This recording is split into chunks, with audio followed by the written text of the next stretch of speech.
Okay, so the elephant in the room or the red flag are actually a number of syndromes, not a specific diagnosis. So we'll see how quickly you guys get on board with what I'm having to say.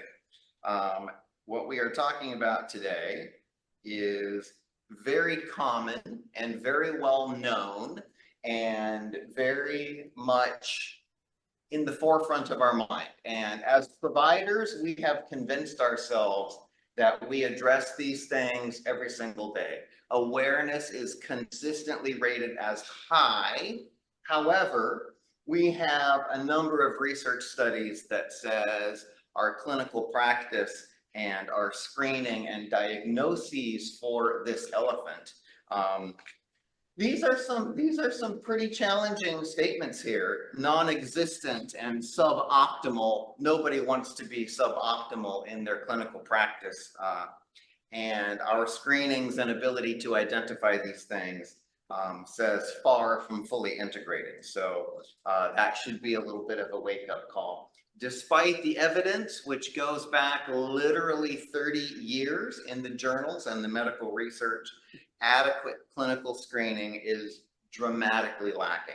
So there's something going on that we are missing and not identifying that is actually quite important. I'm going to give you maybe 3 or 4 case studies today to help highlight this. So this first case study, we have an older gentleman with multiple falls and a risk for fractures. He is appropriately referred to physiotherapy. The physiotherapist does an appropriate evaluation and gives an exercise program and gives an assistive device and sees the patient back for additional training. The physiotherapist does all of the good things and says low risk for falls. Here's my concern. We have a chart that says multiple falls and we have a physio that says low risk for falls. Somebody's missing something. So is the chart wrong or is the therapist wrong? Don't answer that. Don't answer that. So this gentleman gets the formal workup, he gets all the exercises, he gets all the instruction, yet he is continuing to have multiple falls despite intervention. What went wrong? When he came to see me in my falls specialty clinic, these are some of the exams that I do.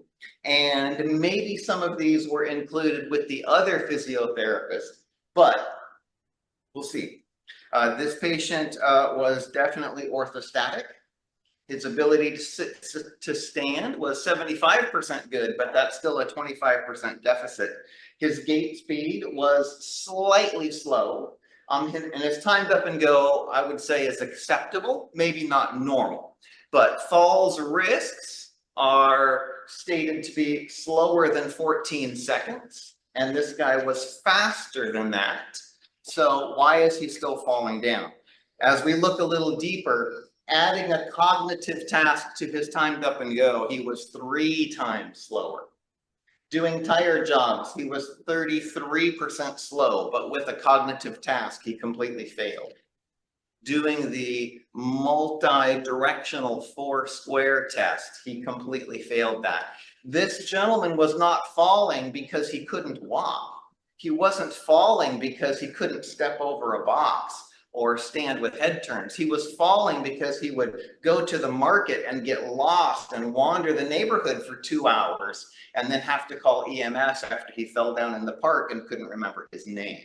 So standard therapy does not assess cognition often enough because we maybe think it's the occupational therapy job, or it's the neuropsychology job, or it's the geri-psych job, and it's somehow not our job to do that. So we tend to overlook these concerns.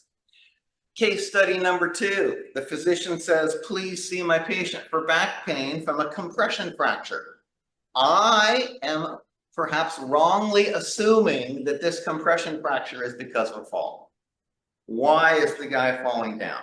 The doctor says he's older, it happens, just give him a TENS unit to help his back pain.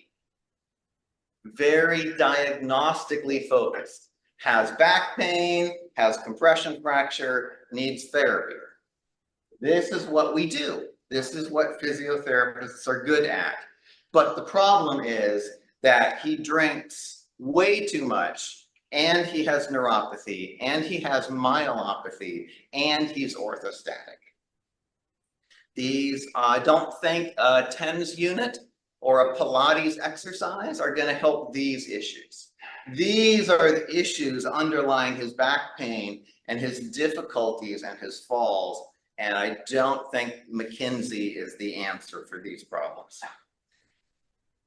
This directed more towards the physios than the physicians, but it is imperative that all, let me say, providers should be able to implement quick and appropriate screenings to identify patients who are at risk. Again, some of these research studies go back more than 10 years. This is a lot of evidence that we can identify patients early on.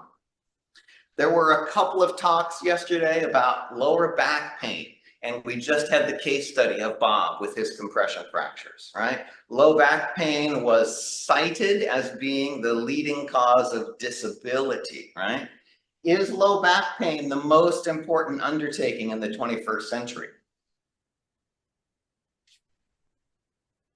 Maybe, maybe not. I don't know. I think that they're not necessarily talking about lower back pain. Identifying function limiting and predictably progressive conditions can reduce the severity. If we can identify risks for back pain early, yes, we could maybe reduce the severity. But again, I'm not sure that that is specifically what we are talking about as this global health crisis. Case study number 3, Adelaide, 62 years old, was seen by physio for right shoulder concern. That physio did a phenomenal job. Let me tell you, that was probably the best cervical shoulder rotator cuff evaluation I have ever seen in my life. It was amazing. I couldn't do a rotator cuff eval that well, but the patient comes back to me for balance concerns because I'm in the Falls specialty clinic. And so I asked the patient, hey, how long have you been having balancing problems? She says, well, a couple of years. So her balance problems predate her shoulder therapy, bearing that in mind. So I asked, what did that therapist say about your balance concern? There's your answer. We didn't talk about that. They're fixing my shoulder. Very diagnostically focused care, not looking at the patient. This article is nearly 10 years old now. This was a game changer for me. This completely altered my practice. This was mind-blowing for me. And this information, this was a multinational study from 11 different countries. And this was amazing. Let me wrap up the story about Adelaide before I get to what the predictors are.